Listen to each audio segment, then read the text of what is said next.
Doctor بنو، اللہ کرے بنو، اچھے ڈاکٹر بنو، لوگوں کی خدمت کرو۔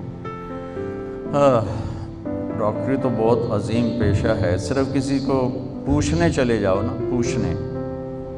بیمار کو، تو صبح پوچھنے گیا تو شام تک 70,000 فرشتے اس کے لیے مغفرت کی دعا کرتے ہیں، اور شام کو چلا جائے پوچھنے تو صبح تک 70,000 فرشتے اس کے لیے مغفرت کی دعا کرتے ہیں۔ اور قیامت کے دن اللہ تعالیٰ فرمائیں گے یا ابن آدم مرضت فلم تعدنی، میرے بندے میں بیمار تھا تو نے میرا حال نہ پوچھا۔ کیا عجیب بات ہے، اللہ کہہ رہا ہے میں بیمار تھا تو نے میرا حال ہی نہ پوچھا۔ وہ کہے گا یا اللہ تو بے عیب ہے، تو کیسے بیمار ہو سکتا ہے؟ تو اللہ تعالیٰ فرمائیں گے اما علمت ان عبدی الفلان مرض، تجھے پتہ تو چلا تھا میرا فلاں بندہ بیمار ہوا ہے۔ اور فلاں میں مسلم اور کافر کی قید نہیں، اچھے اور برے کی قید نہیں، پردہ دار اور بے پرد کی قید نہیں، متقی اور فاسق کی قید نہیں، فلاں میرا ایک بندہ بیمار ہوا تھا، تمہیں پتہ بھی چلا تھا، تم پھر بھی پوچھنے نہیں گئے تھے۔ لو عدتہ لوجدت ذلک عندی، اگر تو اس کا حال پوچھتا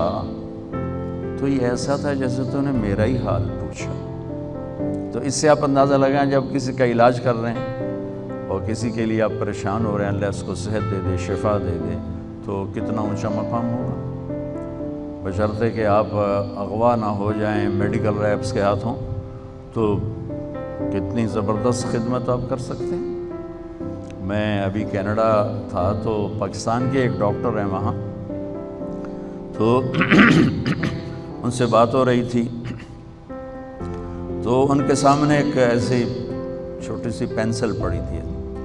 تو یوں پینسل اٹھا کے مجھے دکھائی، یوں کر کے کہنے لگے مولانا یہ ایک پینسل ہم کسی میڈیکل ریپ سے لے لیں تو ہم بلیک لسٹ ہو جائیں گے، پینسل دکھا کے کہنے لگے، جو میرے خیال میں 10 پینی کی ہوگی،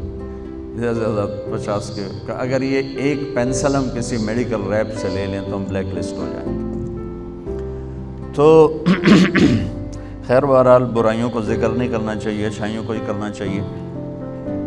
اگر آپ ایک ہمدرد ڈاکٹر بنتے ہیں تو قرآن کے علم کے بعد اگر کسی علم کا وزن شریعت نے مانا ہے تو وہ طب کے علم کا،